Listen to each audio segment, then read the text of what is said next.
Selamat sore Bapak. Selamat sore. Perkenalkan, nama saya Mai. Tujuan saya datang pada sore hari ini yaitu untuk memberikan pendidikan kesehatan terkait gut artritis. Nah, tujuannya itu supaya Bapak mengetahui apa sih gut artritis itu, penyebabnya apa saja, lalu tanda gejalanya apa, dan gimana sih cara kita supaya meminimalisir rasa nyeri pada gut artritis. Nah, sebelumnya saya akan kontra waktu terlebih dahulu untuk waktunya 5-10 menit. Apakah Bapak bersedia? Bersedia. Kalau begitu di sini saya menggunakan notebook ya Pak ya. Notebooknya ini sudah saya tampilkan PowerPoint. Apakah dengan jarak segini sudah terlihat Pak? Kelihatan. Sudah terlihat ya Pak ya. Suara saya juga sudah jelas ya. Sudah jelas. Dan kalau begitu langsung bisa saja kita mulai ya Pak. Bisa. Sebelumnya nih Pak, Bapak apakah sudah mengetahui apa itu gut artritis? Belum. Kalau gitu saya jelaskan ya Pak ya. Jadi gut artritis itu merupakan peradangan pada sendi yang diakibatkan oleh gangguan metabolisme purin yang ditandai dengan tingginya kadar asam urat dalam darah. Nah, normalnya itu untuk laki-laki sekitar 3,5 sampai 7 mg per dl. Dan untuk perempuan ada 2,6 sampai 6 mg per dl. Nah, biasanya ini bila tingginya asam urat pada darah ini dapat menyebabkan sendinya pada area-area di tubuh kita itu merasakan sakit, nyeri, dan meradang. Itu diakibatkan oleh penumpukan asam urat yang ada di persendian.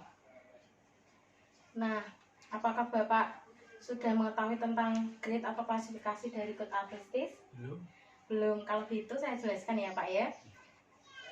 Jadi grade-nya itu dibagi menjadi dua Pak. Ada gut primer yang dipengaruhi oleh faktor genetik. Nah, dan gut sekunder ini adalah sekresi asam urat yang berkurang, misalnya pada kegagalan ginjal kronik. Dan juga ada akibat mengkonsumsi obat-obatan seperti diuretik. Seperti itu ya Pak. Nah, apakah Bapak sudah mengetahui faktor atau penyebab terjadinya gut artritis? Belum. Kalau gitu saya jelaskan ya Pak ya. Jadi yang pertama itu ada usia dan jenis kelamin. Lalu ada mengkonsumsi makanan yang mengandung tinggi purin. Contohnya ini seperti di sini seafood ya Pak ya. Lalu ada daging merah. Alkohol ini juga tidak dianjurkan. Lalu ada konsumsi alkohol. Setelah itu, apakah Bapak sudah mengetahui tanda dan gejala dari gut artritis? Belum. Kalau begitu, jadi di sini itu tanda gejalanya itu ada peradangan kronis akibat dari kristal-kristal asam urat yang mengakibatkan nyeri, sakit, dan kaku. Juga pembesaran dan penonjolan pada sendi-sendi seperti ini ya Pak, gambarnya ini kan ada penonjolan pada jari-jari, di sendi jari, tangan, dan ini jempol kaki. Seperti itu. Nah, biasanya itu Pak pada stadium pertama itu tuh belum menimbulkan tanda dan gejala, jadi seringkali orang tua itu tidak merasakan. Nah, pada stadium kedua ini tuh terjadi mendadak, pembekakan dan nyerinya itu luar biasa, biasanya pada sendi ibu jari kaki. Nah, di stadium 3 itu setelah serangan gut artritis akut adalah tahap interkritikal. Seperti bila asam urat ini terjadi selama bertahun-tahun tapi tidak diobati. Dan stadium keempat ini yang kristal-kristal ini mengakibatkan nyeri, sakit dan kaku serta pembesaran dan juga penonjolan sendi.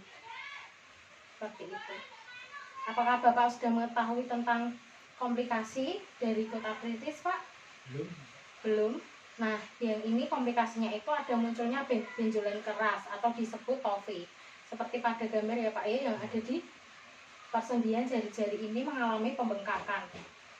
Lalu ada penyakit batu ginjal.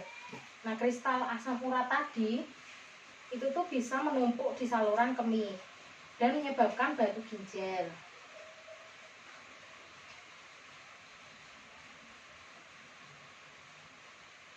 Untuk penata laksanaannya, yang pertama itu, apakah Bapak sudah mengetahui? Belum. Jadi saya jelaskan ya Pak ya.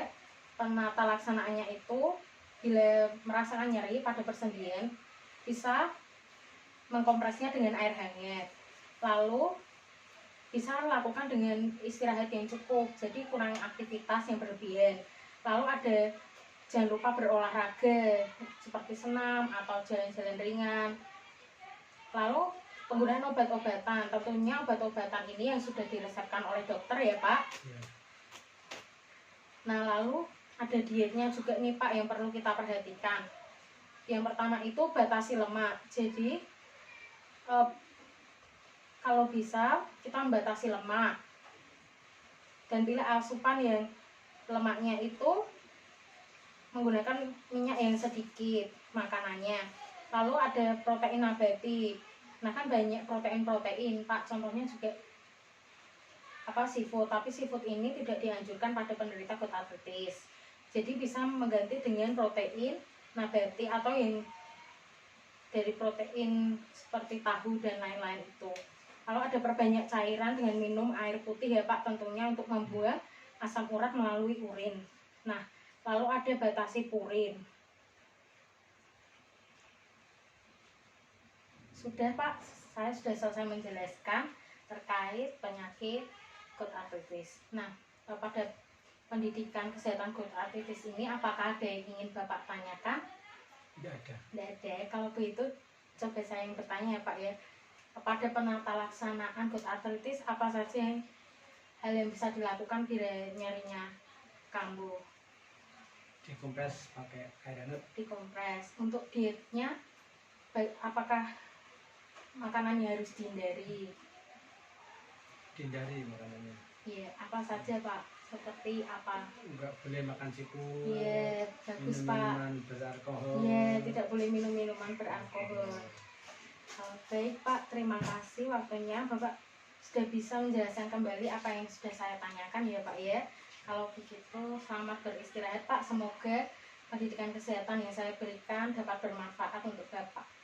Seperti itu. Terima kasih Pak. Selamat sore. Selamat sore.